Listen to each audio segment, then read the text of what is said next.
9 రోజులు కూడా 9 అవతారాలు ఎత్తింది మహాతల్లి. ఆ తల్లి అనుగ్రహంతో నిన్న మొన్న ఇవాళ గాయత్రీదేవి అవతారం ఇవాళ. ఇట్లాగే ప్రకారంగా 2వ తారీఖు వరకు కూడా 9 రోజులు కూడా నవరాత్రులు సందర్భం. నవ అంటే 9 రాత్రులతో కూడినటువంటి అమ్మవారు ప్రతిష్టాత్మకంగా. అమ్మవారు భారతదేశంలో ఎక్కడా కూడా లేదు, బావిలో వెలిసినటువంటి అమ్మవారు ఎక్కడా లేదు.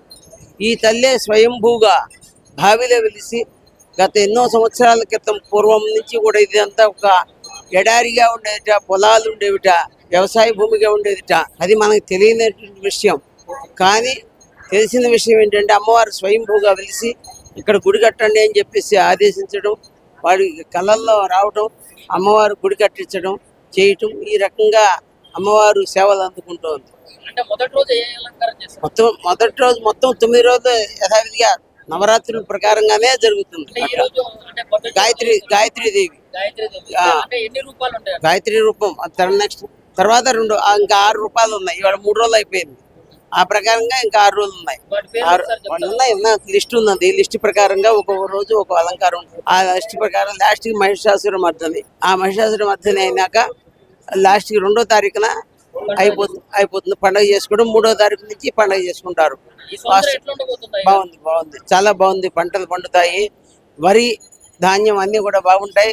వ్యవసాయదారులు బాగుంటారు. వ్యవసాయం బాగుంటే అందరం బాగుంటాం. వ్యవసాయం ఉంటేనే అన్నం తింటాం.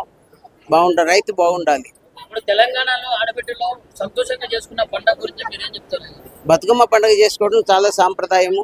ఆ సాంప్రదాయం ఏంటంటే పూలు, రకరకాల పూలు, పత్రి అన్నీ కూడా తీసుకొస్తారు.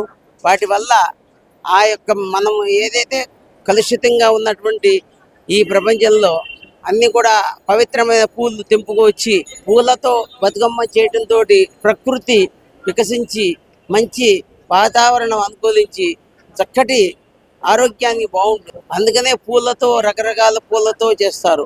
ఆ పూలతో చేయటం వల్ల మనకి అంతా కూడా ఏదైతే చెడు గాలి ఉందో అన్నీ పోయి మంచి గాలి, ఆక్సిజన్ అటువంటివి అందుతాయి.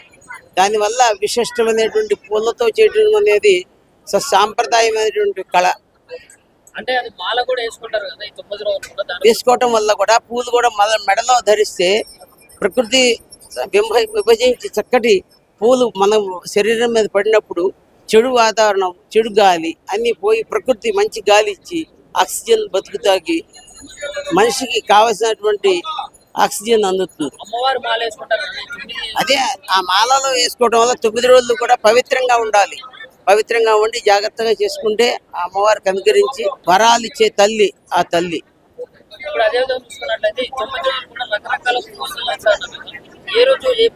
ఏ రోజు అని కాదు, ఎన్ని పూలు దొరికితే అన్ని పూలతో.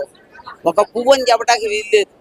ఏ రకమైన పువ్వు ఉంటే ఆ పువ్వుతోటి చేసుకుంటే మనకి ఆరోగ్యం మంచిది. ఆరోగ్య రీత్యా కూడా ప్రకృతి బాగుంటుంది. ప్రతి ఏడాది కూడా మన బల్కంపేట ఎల్లమ్మ తల్లి గుడిలో ఎట్లుంటుంది? చాలా బాగుంటుంది. విశేషంగా 9 రోజులు 9 అలంకారాలు విశిష్టంగా జనం వస్తారు. అందరూ అన్ని చోట్లకి ఎట్లా వస్తారో అట్లాగే ఇక్కడికి ఇంకా విరివిగా ఎక్కువగా వస్తారు. వచ్చి అమ్మవారి దర్శనం చేసుకుని కోరికలు ఇచ్చే ఒడి బియ్యం కానీ బోనాలు కానీ చేసుకుని వాళ్ళ యొక్క కోరికలు తెచ్చుకుని ముడుపులు, మొక్కుబడులు అన్ని కూడా తీసుకుని చేసుకుంటారు. ఈ అమ్మవారి గురించి, రేణుకల్లమ్మ తల్లి అమ్మవారి గురించి, బల్కంపేట గుడి గురించి మీరేం చెప్తారు? బావిలో వేసిన తల్లి అని చెప్పాను. ఎన్ని సంవత్సరాల క్రితం? ఎన్నో సంవత్సరాల క్రితం. అది మనకు తెల్లని జనరేషన్. మన తెల్లని జనరేషన్, మీ జనరేషన్ తెలియదు, నా జనరేషన్ తెలియదు.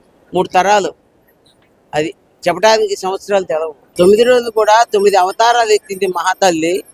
ఆ తల్లి అనుగ్రహంతో నిన్న మొన్న ఇవాళ గాయత్రీదేవి అవతారం ఇవాళ. ఇట్లాగే ప్రకారంగా 2వ తారీఖు వరకు కూడా 9 రోజులు కూడా నవరాత్రులు సందర్భం. నవ అంటే 9 రాత్రులతో కూడినటువంటి అమ్మవారు ప్రతిష్టాత్మకంగా. అమ్మవారు భారతదేశంలో ఎక్కడా కూడా లేదు, బావిలో వెలిసినటువంటి అమ్మవారు ఎక్కడా లేదు. ఈ తల్లే స్వయంభూగా బావిలో వెలిసి గత ఎన్నో సంవత్సరాల క్రితం పూర్వం నుంచి కూడా ఇదంతా ఒక ఎడారిగా ఉండేదిట, పొలాలు ఉండేవిట, వ్యవసాయ భూమిగా ఉండేదిట. అది మనకు తెలియనటువంటి విషయం. కానీ తెలిసిన విషయం ఏంటంటే అమ్మవారు స్వయంభూగా వెలిసి ఇక్కడ గుడి కట్టండి అని చెప్పేసి ఆదేశించడం, వాడి కళ్ళల్లో రావడం, అమ్మవారు గుడి కట్టించడం చేయటం, ఈ రకంగా అమ్మవారు సేవలు అందుకుంటోంది. అంటే మొదటి రోజు ఏ అలంకారం చేస్తారు? మొదటి రోజు మొత్తం 9 రోజులు యథావిధిగా నవరాత్రుల ప్రకారంగానే జరుగుతుంది. అంటే ఈ రోజు అంటే మొదటి గాయత్రి దేవి గాయత్రి దేవి. ఆ. అంటే ఎన్ని రూపాయలు ఉంటాయి? గాయత్రి రూపం నెక్స్ట్ తర్వాత ఇంకా 6 రూపాయలు ఉన్నాయి. ఇవాళ 3 రోజులు అయిపోయింది. ఆ ప్రకారంగా ఇంకా 6 రోజులు ఉన్నాయి. వాటి పేరు ఒకసారి వాళ్ళు చెప్తారా? ఉన్నాయి లిస్ట్ ఉన్నది. లిస్ట్ ప్రకారంగా ఒక్కొక్క రోజు ఒక అలంకారం ఉంటుంది. ఆ లిస్ట్ ప్రకారం లాస్ట్ కి మహిషాసుర మర్దని, ఆ మహిషాసుర మర్దని అయినాక లాస్ట్ కి 2వ తారీఖున అయిపోతుంది పండుగ చేసుకోవడం. 3వ తారీఖు నుంచి పండుగ చేసుకుంటారు. ఈ సంవత్సరం ఎట్లా ఉండబోతుంది? బాగుంది చాలా బాగుంది. పంటలు పండుతాయి. వరి ధాన్యం అన్ని కూడా బాగుంటాయి. వ్యవసాయదారులు బాగుంటారు. వ్యవసాయం బాగుంటే అందరం బాగుంటాం. వ్యవసాయం ఉంటేనే అన్నం తింటాం.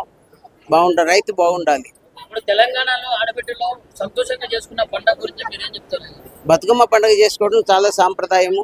ఆ సాంప్రదాయం ఏంటంటే పూలు, రకరకాల పూలు, పత్రి అన్నీ కూడా తీసుకొస్తారు.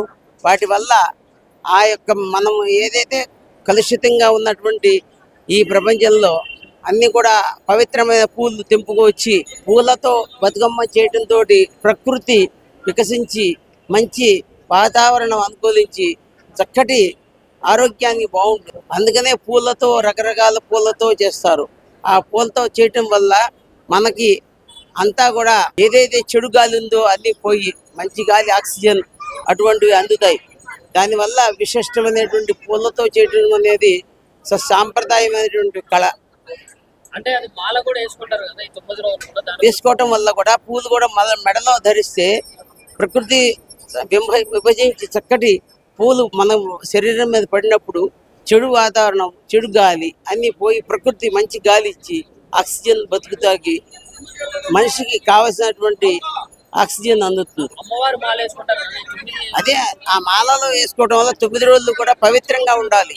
పవిత్రంగా ఉండి జాగ్రత్తగా చేసుకుంటే ఆ అమ్మవారికి అనుగ్రహించి వరాలు ఇచ్చే తల్లి ఆ తల్లి. ఇప్పుడు అదే విధంగా చూసుకున్నట్లయితే ఈ 9 రోజులు కూడా రకరకాల పూలు వేస్తారు కదా. ఏ రోజు ఏ పూలతో ఏ రోజు అని కాదు, ఎన్ని పూలు దొరికితే అన్ని పూలతో. ఒక పువ్వు అని చెప్పడానికి వీల్లేదు. ఏ రకమైన పువ్వు ఉంటే ఆ పువ్వుతోటి చేసుకుంటే మనకి ఆరోగ్యం మంచిది. ఆరోగ్య రీత్యా కూడా ప్రకృతి బాగుంటుంది. ప్రతి ఏడాది కూడా మన బల్కంపేట ఎల్లమ్మ తల్లి గుడిలో ఎట్లుంటుందో కూడా ఈ 9 చాలా బాగుంటుంది. విశేషంగా 9 రోజులు 9 అలంకారాలు విశిష్టంగా జనం వస్తారు.